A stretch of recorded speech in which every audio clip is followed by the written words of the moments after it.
گلتیوں کے نام پالوس رسول کا خط اور اس کا 3 باب جو 29 آیات پر مشتمل ہے۔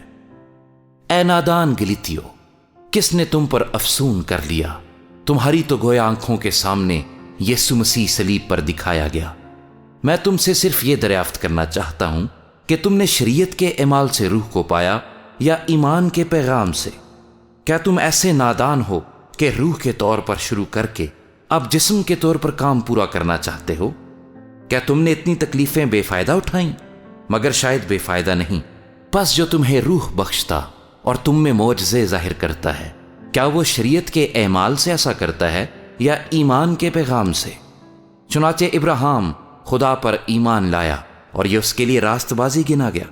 پس جان لو کہ جو ایمان والے ہیں وہی ابراہیم کے فرزند ہیں، اور کتاب مقدس نے پیشتر سے یہ جان کر کہ خدا غیر قوموں کو ایمان سے راست باز ٹھہرائے گا، پہلے ہی سے ابراہیم کو یہ خوشخبری سنا دی کہ تیرے باعث سب قومیں برکت پائیں گی۔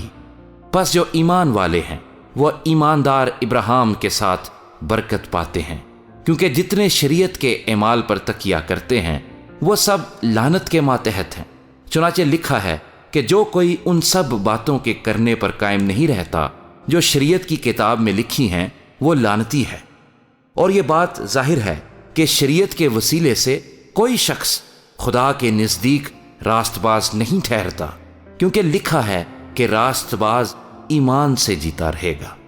اور شریعت کو ایمان سے کچھ واسطہ نہیں، بلکہ لکھا ہے کہ جس نے ان پر عمل کیا وہ ان کے سبب سے جیتا رہے گا۔ مسیح جو ہمارے لیے لعنتی بنا، اس نے ہمیں مول لے کر شریعت کی لعنت سے چھڑایا، کیونکہ لکھا ہے کہ جو کوئی لکڑی پر لٹکایا گیا وہ لعنتی ہے، تاکہ مسیح یسوع میں ابراہیم کی برکت غیر قوموں تک بھی پہنچے اور ہم ایمان کے وسیلے سے اس روح کو حاصل کریں جس کا وعدہ ہوا ہے۔ اے بھائیو، میں انسان کے طور پر کہتا ہوں کہ اگرچہ آدمی ہی کا عہد ہو، جب اس کی تصدیق ہو گئی تو کوئی اس کو باطل نہیں کرتا اور نہ اس پر کچھ بڑھاتا ہے۔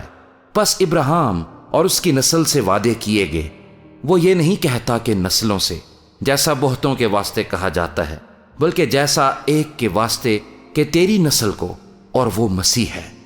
میرا یہ مطلب ہے کہ جس عہد کی خدا نے پہلے سے تصدیق کی تھی، اس کو شریعت 430 برس کے بعد آ کر باطل نہیں کر سکتی کہ وہ وعدہ لا حاصل ہو، کیونکہ اگر میراث شریعت کے سبب سے ملی ہے تو وعدے کے سبب سے نہ ہوئی، مگر ابراہیم کو خدا نے وعدے ہی کی راہ سے بخشی۔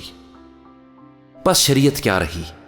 وہ نافرمانیوں کے سبب سے بعد میں دی گئی کہ اس نسل کے آنے تک رہے جس سے وعدہ کیا گیا تھا، اور وہ فرشتوں کے وسیلے سے ایک درمیانی کی معرفت مقرر کی گئی۔ اب درمیانی ایک کا نہیں ہوتا، مگر خدا ایک ہی ہے۔